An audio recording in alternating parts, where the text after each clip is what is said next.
Opinions and stories around the game we love, told by your favorite storytellers. Stay up to date with all things cricket. Subscribe to Cricbuzz's YouTube channel and press that bell icon now. Is every match just as valuable as the next, or can we actually treat it as systematic preparation for Australia 2022?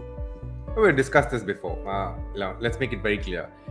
India as a cricketing nation is a result-based nation, boss. There is no doubt about it. Every series you want to win. If you don't win, either the captain or the coach, their head is on the chopping block. So with that being the case, I think every match you want to win. It's as simple as that. If New Zealand will come here, the captain says that, okay, boss, I'm taking rest, I'm tired, I want to prepare for the test series.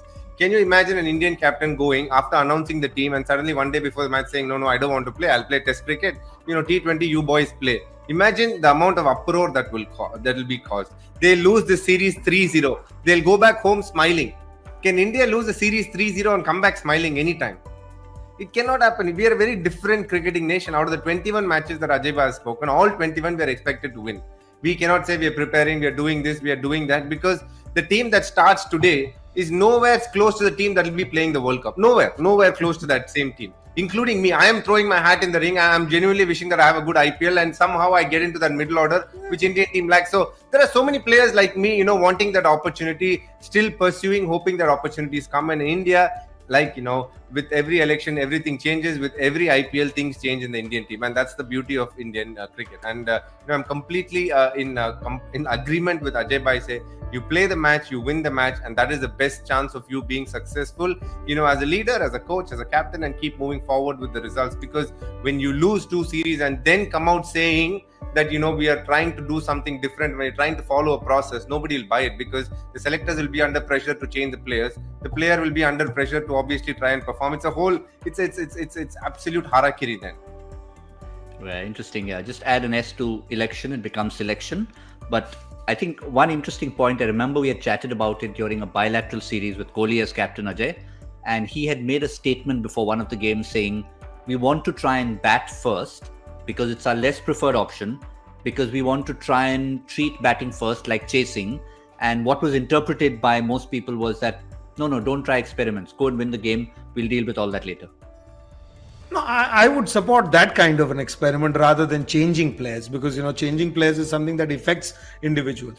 When you're trying to improve, yes, if you were in a commanding position, you're 2-0 up in a series, or you feel that, and you're preparing for that, ultimately the World Cup, or whatever you're preparing for. So that due makes a difference. Sometimes chasing is not our strength. So that's what you work towards. So for a trial like that, I in fact just suggested myself that you could play players at a different positions, because every time a guy batting at 3 or 5 or 7 doesn't walk into a game at the same situation.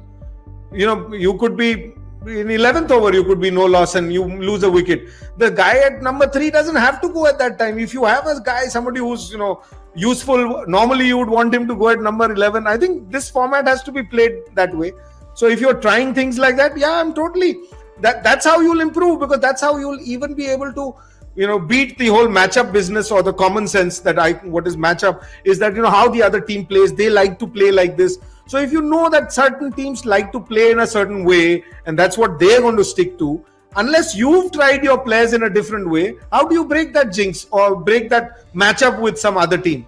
So that way you have to keep evolving to get better. But when you keep changing players, then I'm nowhere in the scene. He has put his hat. I am not putting my hat, in spite of, not retired.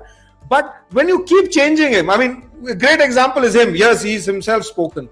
How many years have you had him, left him out, brought him back, left him out?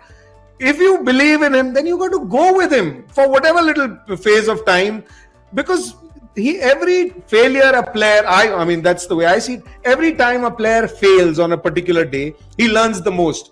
When you have a good innings, yes, of course you learn, confidence comes. But when somebody is missed out or just short of something, next time he knows that. So if you had somebody for so long, use his experience rather than trying to find somebody else, and then that fellow doesn't do well, then say, Achha, let's bring him back. That, from outside it hurts. I don't know, for players it must be hurting, because if you are good enough, you are good enough. Then you have to go with him. Class is permanent, form is temporary. Na? So if you pick a player, I believe an Indian guy who gets to play for India, the selection, the captain and the system should accept, yeah, this fellow is good enough to play. And now that he's come here, let's play with him. But I understand, what the system is. There are too many pressures on coaches and captains and selectors. It's easy for me to just say, I like this player, I'll stick with him. But they have many people to answer, and I can understand.